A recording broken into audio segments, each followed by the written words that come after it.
السلام عليكم ورحمة الله وبركاته. واحد صاحبي كل ما نقعد مع بعض يقعد يطلع علينا بأمثال عجيبة وغريبة، يعني نادرة. مثل النهارده بيقول ايه؟ هو المثل ده على طول يقول لك ايه اللي ما يعرفش النسر يشويه. يعني ايه اللي ما يعرفش النسر يشويه؟ يعني ان انت لو قابلت مثلا واحد ما تعرفوش، والواحد ده بلطجي او سيرته وحشه او بيعمل مشاكل مع الناس، وانت ما تعرفوش ولا يعرفك، وحصل ما بينكم مشكله، انت ممكن تمسكه وتضربه ومش واخد بالك ان انت ضربت بلطجي كبير. فيعني ايه؟ نوضح اكتر.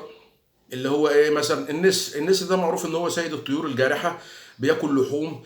سيرته سيئه ان هو بيخطف، بيخطف طيور، بيخطف حيوانات. شرس في التعامل.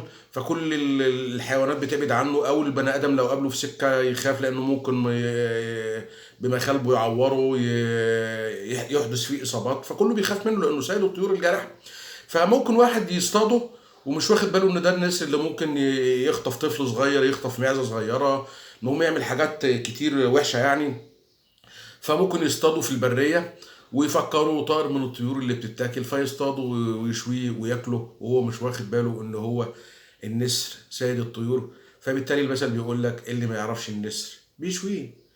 واشوفكم في مثل جديد، والسلام عليكم ورحمه الله وبركاته.